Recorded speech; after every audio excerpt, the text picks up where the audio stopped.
Hello my dear students. तो आज अपने सीखने वाले एक नया टॉपिक।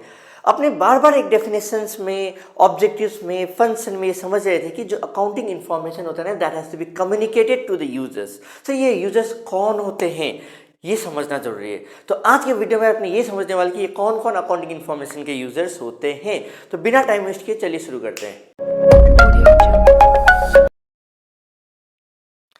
तो यहाँ पर ना यूजर्स ऑफ अकाउंटिंग इन्फॉर्मेशन जो होते हैं ना, उसको दो कैटेगरी में डिवाइड किया जा सकता है।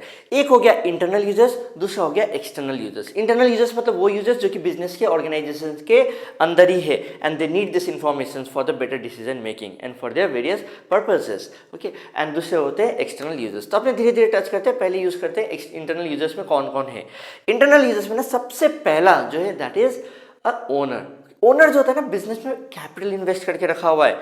बिजनेस में since he has invested the capital, he is the one who is bearing the maximum risk. Okay, maximum risk, loss का रिस्क। ओके, एंड बिजनेस को कुछ हो जाने का रिस्क। तो ही should know what is the accounting and what is the profit, what is the loss and what is the financial position of the organization. Secondly जो है वो है आपका मैनेजमेंट।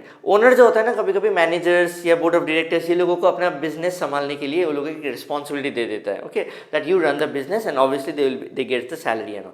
सो अब मैनेजमेंट को ना यहाँ पर चाहिए। Okay, owners also sometimes forms a part of the management. Okay, तो यहाँ पर जो मैनेजमेंट को क्या है ना, they have to take a lot of decisions.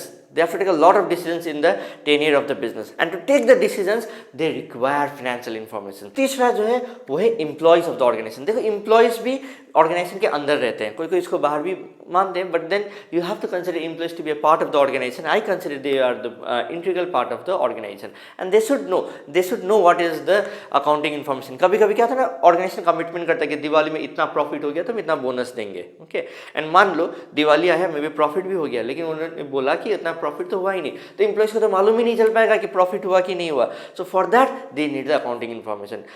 कभी कभी एम्प्लॉइज को बोला जाता है कि तुम्हारे नाम में मैंने ईएसआई जमा कर दिया, पीएफ जमा कर दिया, एंड एम्प्लॉइज भी उसी भर में कि जमा हो रहा है, but then at the end of the day if they see the balance sheet, ओ हाँ इतना अमाउंट जमा हुआ है नहीं हुआ है. So employees and the workers are also the internal users. यहाँ पर तीन internal users, owners, management and the employees and the workers.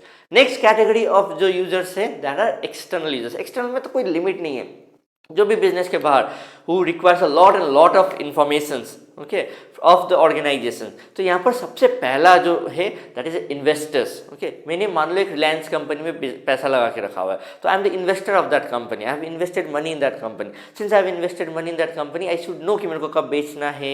Okay, and business कैसा कर रहा है, नहीं कर रहा है, so I should know that. One. Secondly a potential investor, कोई इंडिविजुअल या कोई कंपनी दूसरे कंपनी का शेयर्स खरीदना चाहते हैं, इन्वेस्ट करना चाहते हैं उस कंपनी में, he should know what is the accounting information in that.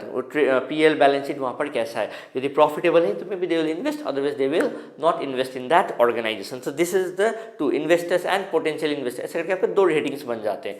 Next competitors. देखो कंपिटिटर्स भी जानना चाहता है, एयरटेल, जियो, बहुत सारे कंपनीज है, तो एक कंपनी दूसरा कंपनी का अकाउंटिंग इन्फॉर्मेशन जानने का कोशिश करता है, so that accordingly they will be taking the decisions. Next है बैंक्स एंड फाइनेंशियल इंस्टीट्यूशन. देखिए one of the very important, जैसे हम लोगों ने समझा था कि सर ऑब्जेक्टिव में ये फैसिलिटेट करता है लोन के लिए. सो आप जब एक फाइनेंशियल इन्फॉर्मेशन लेके जाते हैं लोन मांगने के लिए, तो बैंकर्स उस फाइनेंशियल स्टेटमेंट को देखता है, देख के बोलता है कि ओ इसको लोन दिया जा सकता है या नहीं दिया जा सकता है. So they also become the users of the accounting information. Okay, nextly government.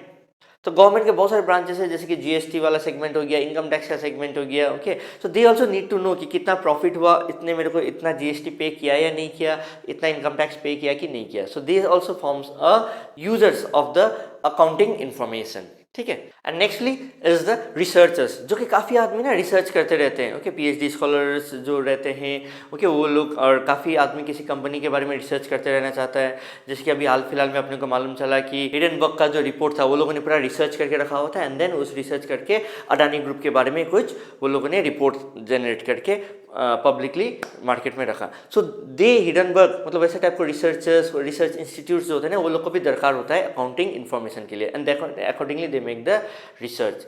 Nextly is the public. Public देखो कहीं ना कहीं डायरेक्टली और indirectly we people are affected by the companies around us. जैसे किंगफिशर देखो, जब किंगफिशर बंद हो रहा था, खराब हो रहा था, ओके, उस समय किंगफिशर का मालिक ही भाग के चला गया दूसरा जगह, सब लोन का पैसा भी रिपे नहीं किया, विजय माल्या जी जैसे पकड़ लीजिए, ओके। वैसे करके ना as a public we require that because we are surrounded with this companies and all, economy कैसा कर रहा है नहीं कर रहा है, whether they are doing good in the economy or not, ये सारी चीज़ें अपने को मालूम होनी चाहिए होते हैं। तो एक्सटर्नल यूजर्स भी अपने पास काफ़ी यूज है, ये कुछ ही मैंने एक्सटर्नल यूजर्स बोले और भी बहुत सारे एक्सटर्नल यूजर्स हो सकते हैं। तो आज के वीडियो के लिए इतना ही, फिर मिलते हैं नेक्स्ट डे।